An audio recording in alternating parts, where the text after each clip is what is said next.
അൽഹംദുലില്ലാ വസ്സലാത്തു വസ്സലാമു അലാ റസൂലില്ലാ വഅലാ ആലിഹി വഅസ്ഹാബിഹി അജ്മഈൻ അമ്മാ ബഅദ്.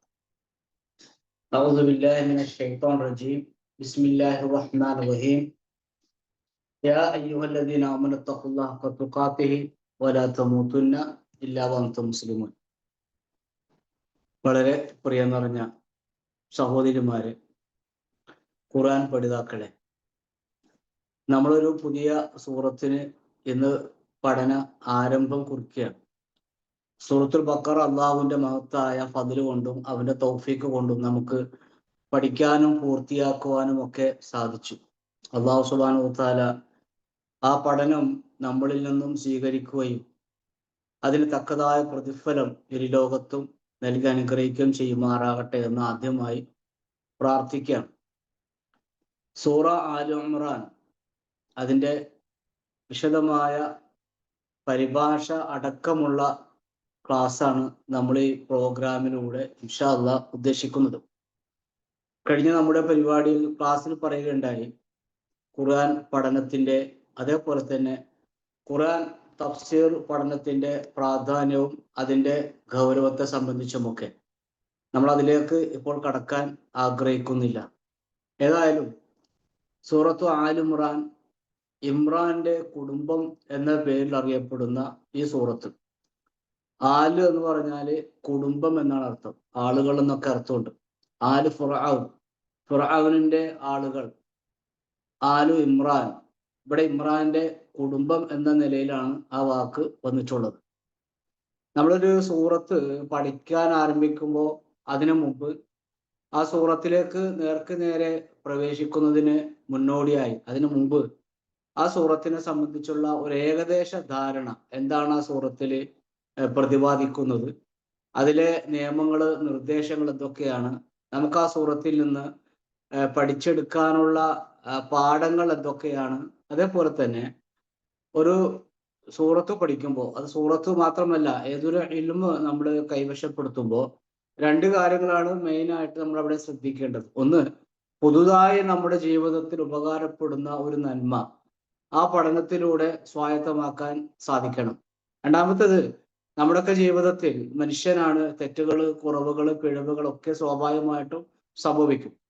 അപ്പോൾ ആ ഒരു പഠനത്തിലൂടെ നമ്മുടെ ജീവിതത്തിൽ നിന്നും ഒഴിവാക്കേണ്ട തിന്മകൾ, വേണ്ടാത്ത പ്രവർത്തനങ്ങൾ, ചിന്തകൾ എന്തൊക്കെയാണ് എന്ന ആ ഒരു തികഞ്ഞ തിരിച്ചറിവോടു കൂടി ആ പഠനത്തിലേക്ക് നമ്മൾ കാലെടുത്ത് വെക്കണം. അപ്പോൾ ഒരു നന്മ പുതുതായി നമ്മൾ ജീവിതത്തിൽ പ്രയോഗിക്കുകയും ചെയ്യണം. ഒരു തിന്മ, നമ്മുടെ ജീവിതത്തിലുള്ള ഒരു മോശം സ്വഭാവം, മോശം വശങ്ങൾ ആ പഠനത്തിലൂടെ ഒഴിവാക്കുവാൻ നമുക്ക് കഴിയണം. അപ്പൊ ആ നിലയിൽ സൂറത്തു ആൽ ഇമ്രാൻ നമ്മുടെ ജീവിതത്തിൽ എന്ത് മാറ്റമാണ് സംഭവിപ്പിക്കുന്നത് എന്നതിനെ കുറിച്ചുള്ള ഒരു ചിന്ത ഉണ്ടാകണം. രണ്ടാമത്തേത്, സൂറത്ത് ആൽ ഇമ്രാനിൽ പ്രതിപാദിക്കുന്ന വിഷയം എന്താണ്. നമ്മളത് അങ്ങനെ പഠിക്കുമ്പോഴാണ് തഫ്സീർ പഠനം കൂടുതൽ എളുപ്പമായി തിരികുകയുള്ളൂ. പഠിക്കാൻ വേണ്ടി പോകുന്ന കാര്യങ്ങൾ അതിലെന്താണ് പ്രതിപാദിക്കുന്നത്, അതിലെ വിഷയങ്ങൾ എന്താണ് എന്ന് നമ്മൾ ആദ്യം ഒന്ന് അറിഞ്ഞു വെക്കണം.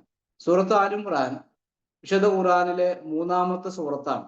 സൂറത്തു അൽ ഫാത്തിഹ, അതേപോലെ തന്നെ സൂറത്തുൽ ബഖറ, പിന്നെ അത് കഴിഞ്ഞാൽ മൂന്നാമത്തെ സൂറത്ത് സൂറത്തു ആൽ ഇമ്രാൻ. ഈ സൂറത്തിൽ 200 ആയത്താണ് ഉള്ളത്, 200 വചനങ്ങൾ. ഇത് അവതരിച്ചത് മദീനയിലാണ്, എന്ന് പറഞ്ഞാൽ നബി സല്ലല്ലാഹു അലൈഹി വസല്ലമയുടെ മദീന ജീവിത കാലഘട്ടത്തിൽ. ഖുർആനിൽ രണ്ട് തരത്തിലുള്ള അവതരണമുണ്ട്. ഒന്ന് മക്കി കാലഘട്ടം, രണ്ട് മദീനി കാലഘട്ടം. അവിടെ ഒരു ക്ലാരിഫിക്കേഷൻ അത്യാവശ്യമാണ്. ഈ മക്കി കാലഘട്ടം എന്ന് പറയുന്നത് മക്കയിൽ ഇറങ്ങിയ സൂറത്ത് എന്ന അർത്ഥത്തിലല്ല, മറിച്ച് പ്രവാചകൻ സല്ലല്ലാഹു അലൈഹി വസല്ലമ ഹിജറ പോകുന്നതിന് മുമ്പ് ഇറങ്ങിയ സൂറത്താണ്. മദീന എന്ന് പറയുന്നത് പ്രവാചകൻ ഹിജറക്ക് ശേഷമാണ്. കാരണം നബി സല്ലല്ലാഹു അലൈഹി വസല്ലമ മക്കത്ത് നിന്ന് മദീനത്തേക്ക് വന്നതിന് ശേഷം മദീനത്ത് മാത്രമല്ല കഴിഞ്ഞിട്ടുള്ളത്, അവിടുത്തെ പല പ്രദേശങ്ങളിലുമൊക്കെ യാത്ര പോയിട്ടുണ്ട്. അപ്പൊ ആ നിലയിൽ ആ യാത്ര പോയ സ്ഥലങ്ങളിലൊക്കെ അള്ളാഹുവിന്റെ പ്രവാചകൻ സല്ലല്ലാഹു അലൈഹി വസല്ലമക്ക് ആയത്തുകൾ ഇറങ്ങുകയും ചെയ്തിട്ടുണ്ട്. അപ്പൊ ആ നിലക്ക് പിന്നെ ഹിജറ പോയതിനു ശേഷം പ്രവാചകന്റെ മദീന ജീവിത കാലഘട്ടത്തിൽ മദീനത്തും പ്രവാചകൻ എവിടെയൊക്കെ സഞ്ചരിച്ചിട്ടുണ്ടോ അവിടെയൊക്കെ ഇറങ്ങിയ വചനങ്ങൾ എന്ന നിലയിൽ ഇത് മദീനയിൽ മദനി സൂറത്തായിട്ടാണ് പരിഗണിക്കപ്പെടുന്നത്.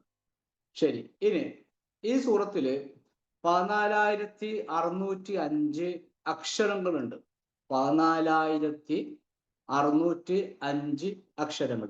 ഞാൻ ഈ അക്ഷരങ്ങളുടെ കണക്ക് പറയാനുള്ള കാരണം, നമ്മൾ അങ്ങനെ പഠിക്കുമ്പോൾ കുറച്ചും കൂടി ഈ പഠനത്തിൽ ഒരു ഇഖ്ലാസ് ഉണ്ടാവും. കാരണം അള്ളാഹുവിന്റെ പ്രവാചകൻ സ്വല്ലല്ലാഹു അലൈഹി വസല്ലമ പറയുകയുണ്ടായി, മൻ അലമ ആയത്തൻ മിൻ കിതാബില്ലാഹി അസ്സ വജല്ല, അള്ളാഹുവിന്റെ കിതാബിൽ നിന്ന് ഒരു വചനം, ഒരായത്ത് ആരെങ്കിലും പഠിച്ചാൽ കാന ലഹു സവാബുഹ മാ തുലിയത്ത്, പ്രസ്തുത വചനം പാരായണം ചെയ്യപ്പെടുന്ന കാലം അത്രയും അയാൾക്ക് അതിന്റെ പ്രതിഫലം ഉണ്ടായിക്കൊണ്ടിരിക്കും.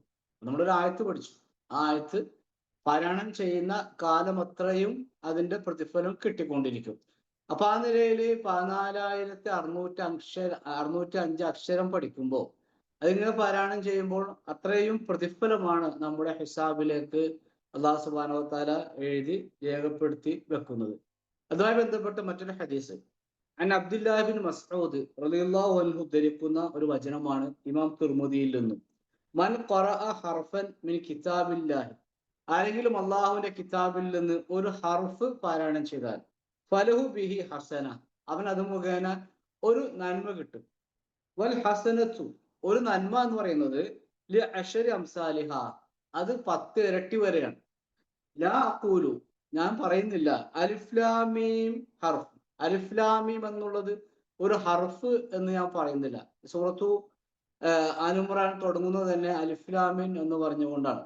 അപ്പൊ അലിഫ്ലാമീൻ എന്ന് പറയുന്നത് ഒരു ഹർഫ് എന്ന് പറയുന്നില്ല. പക്ഷേ വലാക്കിൻ, എന്നാൽ അലിഫുൻ ഹർഫുൻ, അലിഫ് എന്ന് പറയുന്നത് ഒരു ഹർഫാണ്. ലാമുൻ ഹർഫുൻ, ലാം എന്നുള്ളത് ഒരു ഹർഫാണ്. വ മീമുൻ ഹർഫുൻ, മീമ് എന്ന് പറയുന്നത് ഒരു ഹർഫാണ്. അപ്പൊ നമ്മൾ ആലോചിച്ച് നോക്കിയേ, അങ്ങനെ വരുമ്പോൾ നമ്മൾ ആദ്യം പറഞ്ഞ ഹദീസില് പിന്നെ ഒരു ഹസനത്താണ്, ഒരു ഹസനത്ത് മുതൽ അതിന് 10 വരെയാണ് അതിന് പ്രതിഫലം കിട്ടുന്നത്.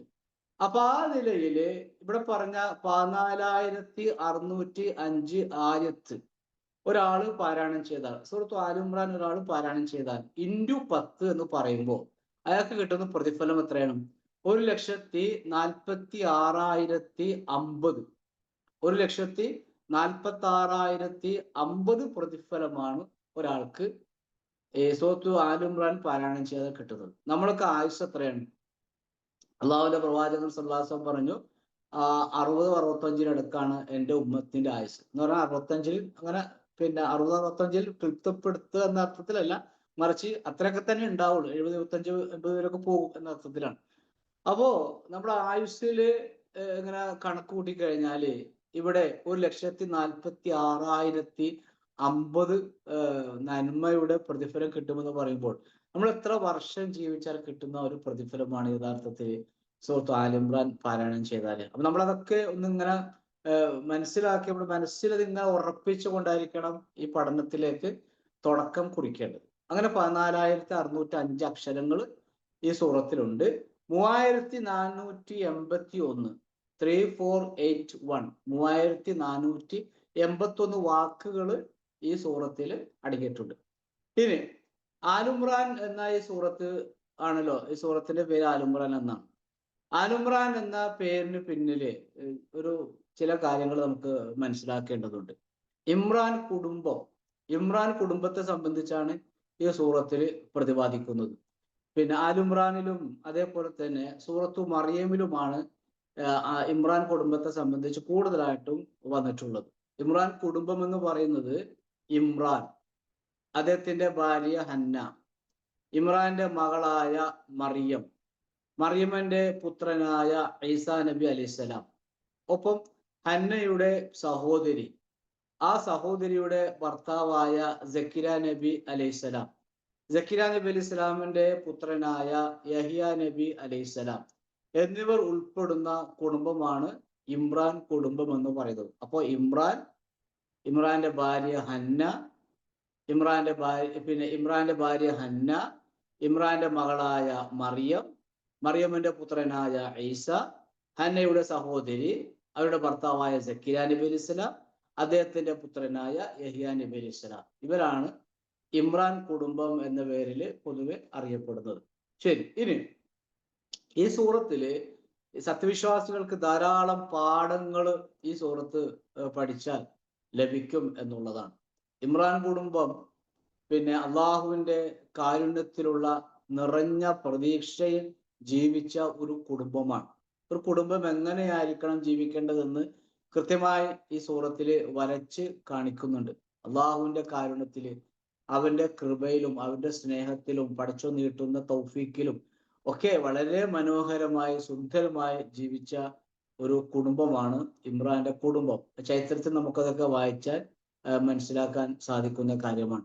സമൂഹത്തിൽ നിന്ന് ഏൽക്കേണ്ടി വന്ന കുത്തുവാക്ക്, ധാരാളം കുത്തുവാക്കുകൾ പിന്നെ സമൂഹത്തിൽ നിന്ന് ഇമ്രാൻ കുടുംബത്തിന് ഏൽക്കേണ്ടി വന്നിട്ടുണ്ട്.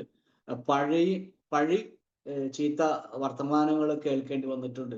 എല്ലാം വളരെ ക്ഷമയോടു കൂടി അവര് നേരിട്ടപ്പോ റബ്ബ് സുബ്ഹാനഹു വ തആല അവർക്ക് നൽകിയ ജീവിത സന്തോഷങ്ങൾ ധാരാളമാണ്. ഇൻഷാ അല്ലാഹ് നമ്മളതൊക്കെ ഓരോ ആയത്തെ ഇങ്ങനെ വിശദീകരിക്കുമ്പോൾ പഠിച്ചു വരും. നമ്മുടെയൊക്കെ കുടുംബത്തിലേക്ക് അപ്ലൈ ചെയ്യേണ്ട ധാരാളക്കണക്കിന് നന്മകൾ സത്യത്തിൽ ഈ ഒരു ഈ പഠനത്തിലൂടെ നമുക്ക് സ്വായത്തമാക്കാൻ സാധിക്കും. ഇനി ഈ സൂറത്തില് നമ്മൾ ഒന്ന് മനസ്സിലാക്കിയിരിക്കേണ്ട ഒരു കാര്യം, ഈ സൂറത്തില് 35-ാമത്തെ ആയത്തില് ഒരു പ്രാർത്ഥനയുണ്ട്. കുറെ പ്രാർത്ഥന, വളരെ പ്രധാനപ്പെട്ട ചില പ്രാർത്ഥനകളെല്ലാം ഈ സൂറത്തിൽ കടന്നു വരുന്നുണ്ട്. ഒരു മകനെ വളർത്തേണ്ട രൂപം എങ്ങനെയാണ്? ഇപ്പൊ മക്കളൊക്കെ നമുക്ക് പരിചയമില്ലാത്ത സാധനം, പിന്നെ നമ്മുടെ വീട്ടിലില്ലാത്തൊരു സാധനം ഒരു കുട്ടിയുടെ കയ്യിൽ കണ്ടാൽ ഒരു പിതാവ് എങ്ങനെയാണ് അതിനെ കുറിച്ചൊക്കെ ചോദിക്കേണ്ടത്? സക്കറിയ നബി അലൈഹി സ്വലാം പള്ളിയിൽ ചെല്ലുമ്പോൾ അവിടെ കാണുന്ന ചില ഭക്ഷണത്തെ കുറിച്ച് ചോദിക്കുന്നുണ്ട്. അന്നാ ലക്കി ഹാദ, മറിയമേ നിനക്ക് ഭക്ഷണം എവിടുന്നാണ് കിട്ടിയത്? കാരണം അവർക്ക് പരിചയമില്ലാത്തൊരു ഭക്ഷണമാണ് മറിയമിന്റെ റൂമിൽ കാണുന്നത്. അപ്പൊ നമ്മുടെയൊക്കെ കുടുംബത്തില് നമുക്ക് പരിചയമില്ലാത്ത, നമ്മുടെ വീട്ടിലില്ലാത്തൊരു സാധനം നമ്മുടെ കുട്ടിയുടെ കയ്യിൽ കാണുമ്പോൾ ചോദിക്കണം, ഇത് എവിടെ നിന്ന് കിട്ടി? ഇൻഷാ അല്ലാഹ് നമുക്ക് അതൊക്കെ വിശദമായിട്ട് സംസാരിക്കാം. വളരെ മനോഹരമാണ് ആ ഒരു ചരിത്രമൊക്കെ. അപ്പോ പിന്നെ ഈ സൂറത്തിൽ 35-ാമത്തെ വചനത്തിലെ ഒരു പ്രാർത്ഥനയുണ്ട്. ആ പ്രാർത്ഥന ഭൂമിയിൽ ജീവിക്കുന്ന ഒരു സ്ത്രീയുടെ, നമ്മളൊക്കെ പിന്നെ പഠിക്കുന്ന നമ്മുടെ കൂട്ടത്തില് ഉമ്മമാരുണ്ട്, അവർക്ക് പിന്നെ സഹോദരിമാരൊക്കെ ഉണ്ട്. ഒരു സ്ത്രീ ഭൂമിയിൽ ജീവിക്കുമ്പോൾ അവളുടെ ഏറ്റവും വലിയ ആഗ്രഹം എന്തായിരിക്കണമെന്ന് ആ ദുആയിലൂടെ പിന്നെ നമുക്കൊരു വലിയൊരു പാഠം തരുന്നുണ്ട്. ഹന്ന ഗർഭിണിയായ സമയത്ത് അവർ പ്രാർത്ഥിക്കുന്നു. ഇദഖാലത്ത് ഇമ്രാഅത്തു ഇമ്രാന്റെ ഭാര്യ പ്രാർത്ഥിച്ച സന്ദർഭം, റബ്ബി ഇന്നി നദർതു ലക് മാഫി ബത്നി മുഹററൻ ഫതഖബ്ബൽ മിൻ. അല്ലാഹുവേ, എൻ്റെ ഗർഭപാത്രത്തിലുള്ള ഈ കുട്ടിയെ ഞാൻ നിനക്ക് വേണ്ടി പിന്നെ നേർച്ച ചെയ്യുന്നു. പള്ളിയുടെ പരിപാലനത്തിന് വേണ്ടി ഞാൻ ഒഴിഞ്ഞു വെക്കുന്നു. നമ്മുടെയൊക്കെ മക്കളുടെ പിന്നെ വളർച്ച ഒരു അള്ളാഹുമായി ബന്ധപ്പെടുത്തിക്കൊണ്ട് അള്ളാഹുവിന്റെ പള്ളിക്ക് ഹിദ്മത്ത് ചെയ്യണമെന്നുള്ള ഒരു നിയത്തോടു കൂടിയൊക്കെ നമ്മുടെ മക്കളെയൊക്കെ വളർത്തണമെന്ന ഒരു മനോഹരമായ സന്ദേശം നമുക്ക് ആ പ്രാർത്ഥനയിൽ കാണുവാൻ സാധിക്കും. ഇൻഷാ അല്ലാഹ് നമ്മൾ ആ സൂറത്ത് എടുക്കുമ്പോൾ അതിനെക്കുറിച്ച് വിശദമായിട്ട് സംസാരിക്കും. ഇനി 92-ാമത്തെ സൂറത്തായിക്കൊണ്ടാണ് ഈ സൂറത്ത് അവതരിക്കുന്നത്. നമ്മൾ പറഞ്ഞു, വിശുദ്ധ ഖുർആനിൽ നമ്മളിങ്ങനെ മറിച്ച് നോക്കുമ്പോൾ 3-ാമത്തെ സൂറത്താണ്. പക്ഷെ സൂറത്ത് 92-ാമത്തെ സൂറത്തായിട്ടാണ് ഈ സൂറത്ത് പ്രവാചകനിക്ക് അവതരിക്കുന്നത്. സൂറത്ത് അൻഫാലിന് ശേഷം.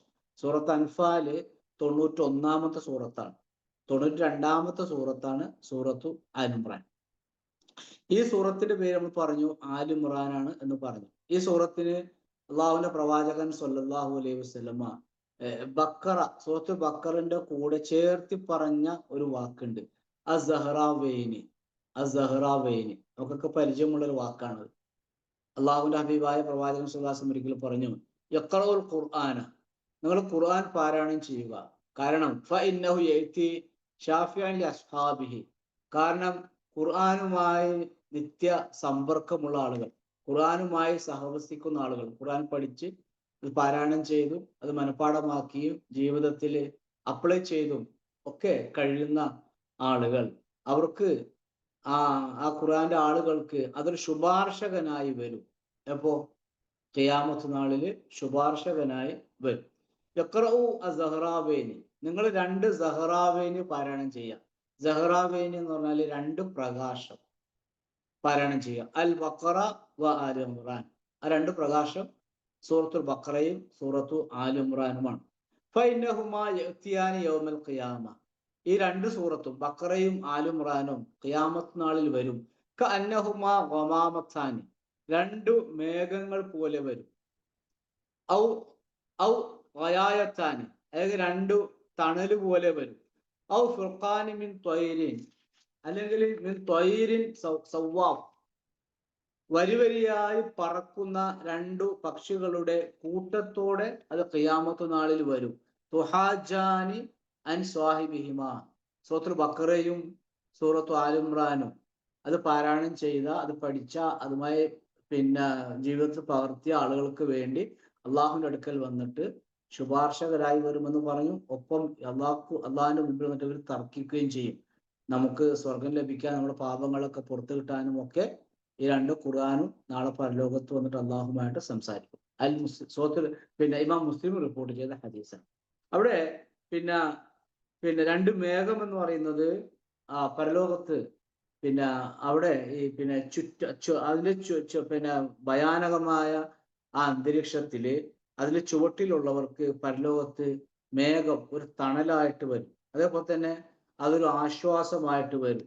രണ്ട് പക്ഷികൾ കൂട്ടം കൂട്ടമായി നിൽക്കുമ്പോൾ എത്രമാത്രം ഒരു തണൽ താഴെ ലഭിക്കുമോ അത്രത്തോളമുള്ള ഒരു ആശ്വാസം, സമാധാനവും ശാന്തിയും ഒക്കെ ആയിട്ട് നാളെ പരലോകത്ത് ഖുർആൻ വരും. നമ്മൾ മനസ്സിലാക്കിയിരിക്കാൻ വളരെ പ്രധാനപ്പെട്ട ഒരു കാര്യം, തുഹാജാനി എന്നാണ് ഹദീസിന്റെ അവസാനം.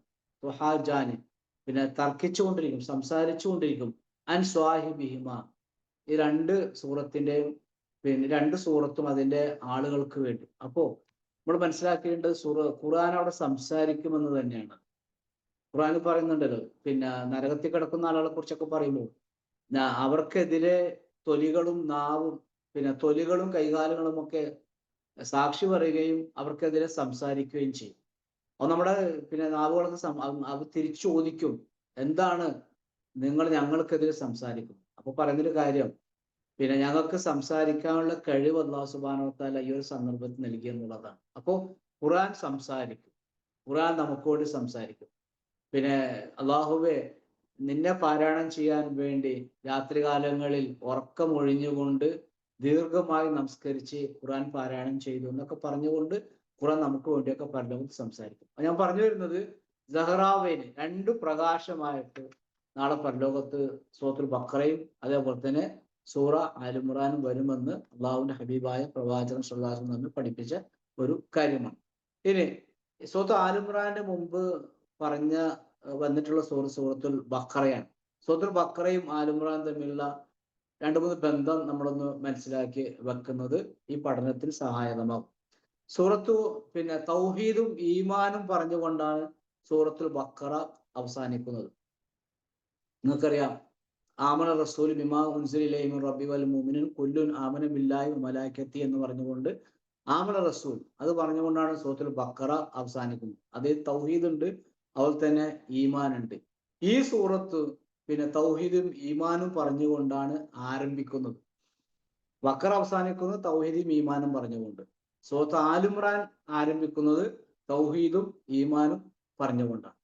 ഇനി സൂറത്ത് ബഖറയും ആൽ ഇമ്രാൻ തമ്മിലുള്ള രണ്ടാമത്തെ ഒരു ബന്ധം അലിഫ് ലാം മീം മുഖത്വഅ, കേവല അക്ഷരങ്ങൾ. അത് നമ്മൾ വിശുദ്ധ ഖുർആനില് കുറച്ച് സൂറത്തുകളുണ്ട്. ത്വാഹ, കാഫ്, ഹാ, യാ, ഐൻ, സ്വാദ്, നൂൻ, ഖാഫ്, നമ്മള് കുറെയൊക്കെ പഠിച്ച കാര്യമാണ്, അതിലേക്ക് നമ്മൾ കടക്കുന്നില്ല.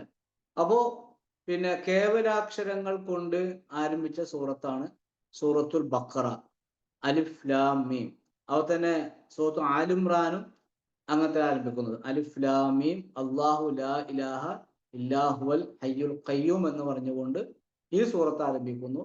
സൂറത്തുൽ ബഖറയും അലിഫ് ലാം മീം ദാലിക്കൽ കിതാബ് ലാ റൈബ ഫീഹി ഹുദൽ മുത്തഖീൻ എന്ന് പറഞ്ഞുകൊണ്ട് ആരംഭിക്കുന്നു. ഈ ഇങ്ങനത്തെയുള്ള കേവലാക്ഷരങ്ങൾക്ക് അതിന് പ്രത്യേകിച്ചൊരു അർത്ഥം തഫ്സീറുകൾ നമുക്ക് കാണുവാൻ സാധിക്കില്ല.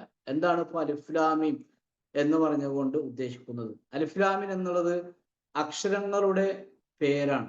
അലിഫ് ലാം മീം അത് നമ്മൾ അങ്ങനെ തന്നെ അക്ഷരങ്ങളുടെ പേരായിട്ട് വായിക്കുക. അലിഫ് ലാം മീം, അലിഫ് അക്ഷരത്തിന്റെ പേര്, അലിഫ് ലാം അക്ഷരത്തിന്റെ പേര്, മീം ഒരു അക്ഷരത്തിന്റെ പേര്. പക്ഷേ അലിഫ് ലാം മീം എന്ന് തന്നെ നമ്മൾ എഴുതുന്ന പോലെ തന്നെ ചില സൂറത്തിലും കാണാം, അലം തറ കൈഫ ഫഅല റബ്ബുക ബി അസ്ഹാബിൽ ഫീൽ. അതുപോലെ തന്നെ അലം നജ്അൽ ലഹു ഐനൈനി വലിസാനൻ വശഫത്തൈനി വഹദൈനാഹു നജ്ദൈൻ. അവിടെ എന്താണുള്ളത്? അലം തറ കൈഫ ഫഅല റബ്ബുക. അലം തറ, അവിടെ അലം കൊടുത്തിട്ടുണ്ട്. അലിഫ് ലാം മീം എന്നുള്ളതും അലമാണ്. പക്ഷെ അലിഫ് ലാം മീം എന്നുള്ളത് ആ അക്ഷരങ്ങളുടെ പേരാണ്. പക്ഷെ ഇവിടെ നമ്മൾ എന്താ പറയുന്നത്? അലം നജ്അൽ ലഹു ഐനൈനി, അല്ലെങ്കിൽ അലം തറ കൈഫ എന്ന് പറയുമ്പോൾ ഇവിടെ അക്ഷരങ്ങളെയാണ് നമ്മൾ വായിക്കുന്നത്. അലിഫ് അലം, അലിഫ് ലാമിനല്ല. പിന്നെ അലിഫ് ലാം മീം തറ കൈഫ എന്നല്ല, അലിഫ് ലാം മീം നജ്അൽ ലഹു ഐനൈനി എന്നല്ല. ഇവിടെ നമ്മൾ അക്ഷരങ്ങൾ വായിക്കുന്നു. അലിഫ് ലാം മീം, സോറി, അലം നജ്അൽ ലഹു എന്നുള്ളത് പിന്നെ അക്ഷരങ്ങളായിട്ട് വായിക്കുന്നു. അലം തറ കൈഫ എന്നുള്ളത്, അലം എന്നുള്ളത് അക്ഷരമായിട്ട് വായിക്കുന്നു. പക്ഷെ അവിടെ അലിഫ് ലാം മീം എന്നുള്ളത് അക്ഷരമായിട്ടല്ല, അക്ഷരങ്ങളുടെ പേര് അലിഫ് ലാം മീം എന്നാണ് വായിക്കുന്നത്. ശരി, ഇനി മൂന്നാമതായി മനസ്സിലാക്കേണ്ടത്, നമ്മൾ പറഞ്ഞു കേവലാക്ഷരങ്ങളാണ് അലിഫ് ലാം മീം എന്നുള്ളത്. കാഫ് യാ ഐൻ സ്വാദ്, ഖാഫ്, നൂന് എന്നൊക്കെ. ഇതെന്താണ് ഈ അലിഫ് ലാം മീം അല്ലെങ്കിൽ കേവലാക്ഷരങ്ങൾ കൊണ്ട് ഉദ്ദേശിക്കുന്നത് എന്താണെന്ന് ചോദിച്ചു കഴിഞ്ഞാൽ, ഒന്നാമത് മനസ്സിലാക്കണം, അള്ളാഹ്ക്ക് മാത്രം അതിന്റെ വിശദീകരണം അറിയാവുള്ളൂ എന്നുള്ളതാണ്. രണ്ടാമത് ചില പണ്ഡിതന്മാർ പറയുന്നത്, അറബികളെ വെല്ലുവിളിക്കാൻ വേണ്ടി ഖുർആൻ ഉപയോഗിക്കുന്ന ഒരു ശൈലിയാണ് ഈ അലിഫ് ലാം മീം, ഖാഫ്, നൂൻ, കാഫ് ഹായ ഐൻ സ്വാദ് എന്നൊക്കെ. നമുക്കറിയാം, പിന്നെ അറബികള് അള്ളാഹുവിന്റെ പ്രവാചകൻ സല്ലല്ലാഹു അലൈഹി വസല്ലമ വഹിയുമായി വന്നപ്പോൾ അവർ പറഞ്ഞത് ഇത് ജോൽസിന്റെ വാക്കാണ്. ഖുർആൻ എന്നുള്ളത് ജോൽസിന്റെ വാക്കാണ്, ആരോ മുഹമ്മദിന് പഠിപ്പിച്ചു കൊടുത്തതാണ്, അസാത്തിർ അവ്വലിൻ, പൂർവികന്മാരുടെ കെട്ടുകഥയാണ് എന്നൊക്കെ അവർ പറഞ്ഞു. അപ്പൊ അതിന് മറുപടിയായിക്കൊണ്ടാണ് ഇങ്ങനത്തെ കേവലാക്ഷരങ്ങൾ ഖുർആനിലെ ചില സൂറത്ത് കൊണ്ട് ആരംഭിക്കുന്നത്. നിങ്ങൾക്കറിയാവുന്ന, നിങ്ങൾ രചിക്കുന്ന, നിങ്ങൾ വായിക്കുന്ന, നിങ്ങൾ സംസാരിക്കുന്ന അതേ അറബി ഭാഷയാണ് ഈ ഖുർആനിലുള്ളത് എന്ന് അവരെ വെല്ലുവിളിക്കാൻ വേണ്ടി വന്നിട്ടുള്ള ചില പ്രയോഗങ്ങളാണ് അലിഫ് ലാം മീം, ഖാഫ്, ഖാഫ് ഹായ ഐൻ സ്വാദ്, ഖാഫ്, നൂൻ എന്നുള്ള കേവലാക്ഷരങ്ങൾ കൊണ്ട് ഉദ്ദേശിക്കുന്നതെന്ന് ചില പണ്ഡിതന്മാർ പറയുന്നു. അല്ലാഹു. ശരി, ഇനി അൽബക്കറയും ആലുംറാൻ തമ്മിലുള്ള മറ്റൊരു വ്യത്യാസം, അൽബക്കറ മതനിയമങ്ങളാണ് അതിൽ നമുക്ക് കൂടുതൽ കാണാൻ സാധിക്കുന്നത്. ഉദാഹരണത്തിന് ജിഹാദ്, അള്ളാഹുവിന്റെ മാർഗത്തിലുള്ള ധർമ്മസമരം, അതുപോലെ തന്നെ നോമ്പ്, യായുല്ലദീന കുത്തുബ അലൈക്കും സിയാം കമാ കുത്തുബ അല്ലദീന മിൻ ഖബ്ലിക്കും ലഅല്ലക്കും തത്തഖൂൻ എന്ന് പറഞ്ഞിട്ട് നോമ്പിന്റെ നിയമങ്ങള്, അതിന്റെ വിലക്കുകള്, അതിന്റെ വിധികള്, അതുമായി ബന്ധപ്പെട്ട വിശദീകരണമൊക്കെയാണ് പിന്നെ അൽബക്രയിൽ നമുക്ക് കാണാൻ കഴിയുന്നത്. അതേപോലെ തന്നെ അഹ്കാമുൽ ഉസ്വറ, കുടുംബപരമായിട്ടുള്ള ചില നിയമങ്ങൾ, വിധികൾ. ഉദാഹരണത്തിന് വിവാഹം, അതെന്താണ്, എന്തിനാണ്, പിന്നെ ത്വലാഖ്, അതുമായി ബന്ധപ്പെട്ട കാര്യങ്ങൾ, ഇദ്ദ, അതുമായി റിലേറ്റഡ് ആയിട്ടുള്ള കാര്യങ്ങളൊക്കെ സൂറ അൽ ബഖറയിലുണ്ട്. പിന്നെ യഹൂദികളുമായി, ഇസ്രായേലുമായി ബന്ധപ്പെട്ട വിഷയങ്ങളൊക്കെ നമുക്ക് അൽ ബഖറയിൽ കാണാൻ കഴിയും. എന്നാൽ ആലുംറാനില് അവിടെ അധികം ചർച്ച ചെയ്യുന്നത്, പ്രധാനപ്പെട്ട ഭാഗം ക്രൈസ്തവരും അവരുടെ വിശ്വാസങ്ങളും ആചാരങ്ങളും, പ്രത്യേകിച്ച് ഈസാ നബി അലൈഹി ഇസ്ലാമുമായി ബന്ധപ്പെട്ട വിഷയങ്ങൾ, പിന്നെ ചില യുദ്ധങ്ങളെ കുറിച്ച്, അതിൽ പ്രധാനപ്പെട്ടത് ഉഹുദ് യുദ്ധം പോലെയുള്ള യുദ്ധത്തെ കുറിച്ചൊക്കെ പിന്നെ സൂറത്ത് ആലുംറാനിൽ പിന്നെ അല്ലാഹു സുബ്ഹാനഹു വ തആല കൈകാര്യം ചെയ്യുന്നുണ്ട്. ഇനി ഈ സൂറത്തിനൊരു അവതരണ പശ്ചാത്തലമുണ്ട്. നമ്മൾ സൂറത്ത് ആലുംറാന്റെ പേരിന്റെ അർത്ഥം പറഞ്ഞല്ലോ. ഈ സൂറത്ത് ഇറങ്ങാനുള്ള ഒരു കാരണം, ഹിജറ 9, അതായത് അള്ളാഹുവിന്റെ പ്രവാചകൻ സല്ലല്ലാഹു അലൈഹി വസല്ലമ മക്കത്ത് നിന്ന് മദീനത്തേക്ക് ഹിജറ പോയതിനു ശേഷം 9-ാം വർഷത്തില് നജറാനിൽ നിന്നും, നജറാൻ ദേശക്കാരായ ഒരു ക്രൈസ്തവ നിവേദക സംഘം, നമ്മൾ പറഞ്ഞു അലുംറാനില് ക്രൈസ്തവരും അവരുടെ വിശ്വാസവുമായി ബന്ധപ്പെട്ട കാര്യങ്ങളൊക്കെ ചർച്ച ചെയ്യുന്നുണ്ട്. അപ്പൊ ആ നിലക്ക് ഒരു ക്രിസ്തീയ നിവേദക സംഘം അള്ളാഹുവിന്റെ പ്രവാചകൻ സല്ലല്ലാഹു അലൈഹി വസല്ലമയുടെ അടുക്കൽ മദീനത്ത് വന്നു ഹിജറ 9-ാം വർഷത്തില്. അതില് ഏകദേശം 60 ആളുകൾ ഉണ്ടായിരുന്നു. അതിൽ അവരുടെ പ്രസിദ്ധരായ പണ്ഡിതന്മാരും നേതാക്കന്മാരടക്കം 14 പേരുള്ള ഒരു നേതൃസംഘം ഈ 60 പേരുടെ കൂട്ടത്തിൽ ഉണ്ടായിരുന്നു. അങ്ങനെ അവർ വന്നു. അസർ നമസ്കാരം കഴിഞ്ഞ ഉടനെയാണ് അവർ മദീനത്ത് പ്രവേശിച്ചത്. അങ്ങനെ അവരുടെ പ്രാർത്ഥനാ സമയമായി. അവരുടെ പ്രാർത്ഥന എന്ന് പറയുന്നത് നമസ്കാരം മുസ്ലിങ്ങൾക്ക് നമസ്കാരമാണ്, ക്രൈസ്തവർക്ക് അങ്ങനെയുള്ള അവരുടെ ഇബാദത്തുമായി ബന്ധപ്പെട്ട പ്രത്യേക ആരാധന. അതിന്റെ ടൈം ആയപ്പോ അള്ളാഹുവിന്റെ പ്രവാചകൻ സ്വല്ലല്ലാഹു അലൈഹി വസല്ലമ അവർക്ക് മദീന പള്ളിയിൽ നമസ്കരിക്കാനുള്ള സൗകര്യം ഏർപ്പാടാക്കി കൊടുത്തു. അങ്ങനെ അവരുടെ പതിവ് പ്രകാരം അവർ കിഴക്കോട്ട് തിരിഞ്ഞു നിന്നുകൊണ്ട് നമസ്കരിച്ചു. നമ്മൾ പടിഞ്ഞാറോട്ടാണ്, അവർ കിഴക്കോട്ട് തിരിഞ്ഞുകൊണ്ട് നമസ്കരിച്ചു. അങ്ങനെ കൂട്ടത്തില് ഈ സംഘത്തില് ഏറ്റവും വലിയ നേതാക്കന്മാരായ മൂന്നാളുകൾ അള്ളാഹുവിന്റെ പ്രവാചകൻ സ്വല്ലല്ലാഹു അലൈഹി വസല്ലമയുമായിട്ട് സംഭാഷണം നടത്തി. അവർ വന്നത് നിവേദക സംഘമാണ് എന്ന് പറഞ്ഞാല് മത കാര്യങ്ങള് പ്രചരിപ്പിക്കാൻ വേണ്ടി വന്ന ടീമിൽപ്പെട്ട കുറച്ച് ആൾക്കാരാണ്. അപ്പൊ അവര് മൂന്നാളുകള് പ്രവാചകന്റെ കൂടെ ഇരുന്നിട്ട് ഒരു സംഭാഷണം നബി സ്വല്ലല്ലാഹു അലൈഹി വസല്ലമയുമായിട്ട് നടത്തി. ആ സംഭാഷണത്തിൽ ഏറ്റവും പ്രധാനമായി കടന്നു വന്ന വിഷയം ഈസാ നബി അലൈഹി സ്വലാം അവർ പറഞ്ഞു, ദൈവമാണ്, ദൈവപുത്രനാണ്, പിതാവാണ്, മാതാവാണ്. ഈ ക്രൈസ്തവർ ആദ്യം മാതാവ് എന്ന് പറഞ്ഞിരുന്നു. പിന്നീട് അതൊക്കെ മാറ്റിയിട്ട് മറിയമിന്റെ പേര് മാറ്റിയിട്ടാണ് വേറെ വിഷയത്തിലൊക്കെ കടന്നു വന്നത്. നമുക്ക് ഇൻഷാ അല്ലാഹ് വിശദീകരിക്കുമ്പോൾ കാര്യത്തെ കുറിച്ചൊക്കെ സംസാരിക്കാം. അങ്ങനെ പുത്രൻ, ദൈവപുത്രൻ, പിതാവ്, മാതാവ്, പുത്രൻ ഇതെല്ലാം ചേർന്നുള്ളതാണ് ദൈവമായ ഈസാ നബി അലൈഹി സ്വലാം എന്ന പരസ്പര വിരുദ്ധമായ കാര്യങ്ങൾ അവർ പ്രവാചകനുമായിട്ട് സംസാരത്തിനിടയിൽ ചർച്ച ചെയ്തു. അങ്ങനെ അവർ പറഞ്ഞു ഈസാ നബി അലൈഹി സ്വലാം എന്ന് പറയുന്നത് അത് ഖുർആനിലും അവർ തന്നെ അവരുടെ ഗ്രന്ഥത്തിൽക്കുമൊക്കെ രേഖപ്പെടുത്തി വെച്ചിട്ടുള്ള കാര്യമാണ്. ഈസാ നബി അലൈഹി സ്വലാം മരണപ്പെട്ടവരെ ജീവിപ്പിച്ചു, അത് ഖുർആനിലുണ്ട്. അപ്പോ ഈസാ നബി അലൈഹി സ്വലാം മരണപ്പെട്ടവരെ ജീവിപ്പിച്ചപ്പോ അവർ പറഞ്ഞു, കാരണം ഈസാ നബി അലൈഹി സ്വലാം ദൈവമായത് കൊണ്ടാണ് മരണപ്പെട്ടവരെ ജീവിപ്പിച്ചത്. അതുപോലെ തന്നെ പിതാവില്ലാതെ ജനിച്ചു ഈസ, അതുകൊണ്ട് ആരായി മാറി? ദൈവത്തിന്റെ പുത്രനായി. വേദഗ്രന്ഥങ്ങളിൽ കാണാം, നാം സൃഷ്ടിച്ചു, നാം കൽപ്പിച്ചു, ഖലഖ്ന എന്നുണ്ട്, നാം സൃഷ്ടിച്ചു, നാം കൽപ്പിച്ചു എന്നൊക്കെ വന്നിട്ടുണ്ട്. അപ്പൊ നാം എന്നുള്ള ബഹുവചനം വേദഗ്രന്ഥത്തിൽ വന്നത് കൊണ്ട് ദൈവം എന്ന് പറയുന്നത് ഒന്നല്ല, ഒന്നിലധികം പേരുള്ളത് കൊണ്ടാണ് നാം എന്ന് പറയുന്നത് അള്ളാഹുവിന്റെ മഹത്വം കുറിക്കാൻ വേണ്ടിയാണ് നാം എന്ന് വരുന്നത്. പക്ഷെ ഇവര് പറയുന്നത് നാം എന്നുള്ളത് ദൈവം ഒന്നല്ല, ദൈവം കുറെ ഉണ്ട് എന്നുള്ളത് കൊണ്ടാണ് നാം എന്ന വാക്ക് പ്രയോഗിക്കാനുള്ള കാരണം എന്നൊക്കെ അവർ പറഞ്ഞിട്ട് ബാലിഷ്യമായ പരസ്പര വിരുദ്ധമായ കാര്യങ്ങൾ പ്രവാചകനുമായിട്ട് അവരിന്ന് സംസാരിച്ചു. അപ്പൊ ഇതിനെല്ലാം ഗണ്ണിച്ചുകൊണ്ട് ഖുർആനിൽ ആയത്ത് അവതരിച്ചു. അതൊക്കെ ഇൻഷാ അല്ലാഹ് നമ്മൾ വിശദമായിട്ട് സംസാരിക്കും. ആയത്ത് അവതരിച്ചു, അവർക്ക് ഉത്തരം മുട്ടി. നബി സ്വല്ലല്ലാഹു അലൈഹി വസല്ലമ അവരെ ഇസ്ലാമിലേക്ക് ക്ഷണിച്ചു. അവസാനം അവർ പറഞ്ഞു, ഞങ്ങൾ മുമ്പേ മുസ്ലിങ്ങളായ ആളുകളാണ്, അപ്പൊ ഞങ്ങൾ ഇസ്ലാമിലേക്ക് ക്ഷണിക്കേണ്ട ഒരാവശ്യമില്ല എന്ന് അവർ പറഞ്ഞു. ഇത് കേട്ട വിശ്വാസം പറഞ്ഞു, അള്ളാഹുവിന് സന്താനമുണ്ട് എന്ന് നിങ്ങൾ വാദിക്കുന്നുണ്ട്, അതേപോലെ തന്നെ നിങ്ങൾ പന്നിമാംസം കഴിക്കുന്നുണ്ട്, പുരുഷനെ ആരാധിക്കുന്നുണ്ട്, ഇതൊക്കെ ചെയ്യുന്ന ആളുകൾ യഥാർത്ഥത്തില് മുസ്ലിങ്ങളല്ല. അതൊക്കെ ഒഴിവാക്കിക്കൊണ്ടായിരിക്കണം ഒരാള് ഇസ്ലാമിലേക്ക് കടന്നു വരേണ്ടത്. അപ്പൊ നിങ്ങൾ മുസ്ലിം എന്ന് പറയുന്നത് വെറുതെ വാക്കുകൊണ്ട് മാത്രം പറയുന്ന കാര്യമാണ്. നിങ്ങളാണെങ്കിലോ ഈ വിശ്വാസ ആചാരങ്ങളൊന്നും ഉപേക്ഷിക്കുന്നില്ല. അപ്പൊ സത്യം മനസ്സിലാക്കിയിട്ടും അതിലേക്ക് മടങ്ങി വരാൻ തയ്യാറാകാത്ത അവരെ അള്ളാഹുവിന്റെ പ്രവാചകൻ സ്വല്ലല്ലാഹു അലൈഹി വസല്ലം മുബാഹലക്ക് വിളിച്ചു. മുബാഹല നമ്മുടെ ഇൻഷാ അല്ലാഹ് ഈ സൂറത്തിൽ 61-ാമത്തെ ആയത്തില് മുബാഹല എന്താണെന്ന് വിശദീകരിക്കുന്നുണ്ട്. ആ മുബാഹലക്ക് വിളിച്ചു. അവരെന്ത് ചെയ്തു? മുബാഹലയിൽ നിന്നും അവര് ഒഴിഞ്ഞു മാറി. അവസാനം കപ്പം കൊടുത്തു കൊള്ളാമെന്ന കരാർ ചെയ്തുകൊണ്ട് അവര് നജ്റാനിലേക്ക് മടങ്ങി പോവുകയാണ്. അങ്ങനെ മടങ്ങി പോകുന്ന സന്ദർഭത്തിൽ അവരൊരു കാര്യം കൂടി അള്ളാഹുവിന്റെ പ്രവാചകനോട് ആവശ്യപ്പെട്ടു.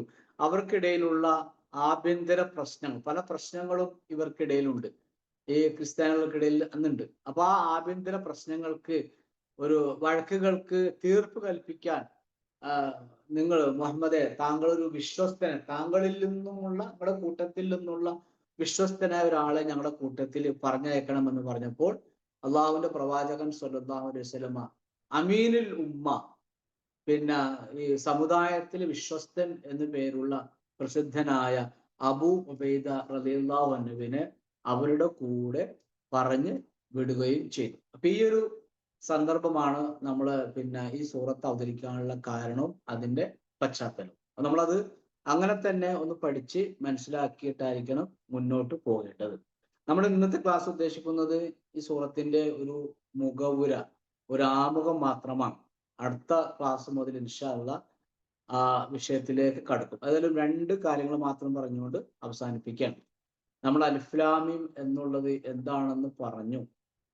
പിന്നെ അൽബക്കറയും ഇതും തമ്മിലുള്ള വ്യത്യാസവും ചില ബന്ധങ്ങളും പറഞ്ഞു. ഈ സൂറത്ത് നമ്മൾ ഏതൊരു സൂറത്തും ആരംഭിക്കുമ്പോഴും ആദ്യം പറയുന്ന 2 കാര്യങ്ങൾ അഊദു ബില്ലാഹി മിനശ് ശൈത്വാനിർ റജീം, അതേപോലെ തന്നെ ബിസ്മില്ലാഹി റഹ്മാനിർ റഹീം. ഞാൻ ഇത് പറയാൻ കാരണം ഇത് വളരെ പ്രധാനപ്പെട്ട ഒരു വിഷയമാണ്, വളരെ ഗൗരവമുള്ള ഒരു കാര്യമാണ്. എന്തിനാണ് ഇപ്പൊ അഊദു ബില്ലാഹി മിനശ് ശൈത്വാനിർ റജീം പറയുന്നത്, എന്തിനാണ് ബിസ്മില്ലാഹിർ റഹ്മാനിർ റഹീം പറയുന്നത്? നമ്മൾ പറയണം അഊദു ബില്ലാഹി മിനശ് ശൈത്വാനിർ റജീം, ശപിക്കപ്പെട്ട പിശാചിൽ നിന്നും അവന്റെ ഉപദ്രവത്തിൽ നിന്നും ഞാൻ അള്ളാഹുവോട് കാവൽ ചോദിക്കുന്നു. നമ്മൾ ഏതൊരു കാര്യം ചെയ്യുമ്പോഴും ഏതൊരു സൽക്കർമ്മം പ്രവർത്തിക്കുമ്പോഴും ആദ്യം നമുക്ക് അള്ളാഹുവിന്റെ സഹായം നിർബന്ധമാണ്. പലപ്പോഴും നമ്മൾ പഠനത്തിനൊക്കെ തുടക്കം കുറിക്കും, വളരെ ആവേശം ഉണ്ടായിരിക്കും പഠിക്കാനും എഴുതാനും വായിക്കാനും.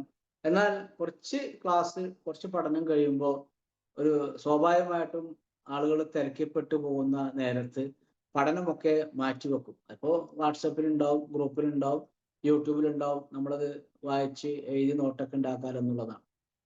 അങ്ങനെയല്ല, നമ്മളൊരു പഠനം അള്ളാഹുവിന്റെ സഹായം നമുക്ക് കിട്ടണമെങ്കിൽ നമ്മൾ അതിലൊരു കമ്മിറ്റ്മെന്റ് ആയിരിക്കണം, ഒരു ഉത്തരവാദിത്വ ബോധത്തോടു കൂടി.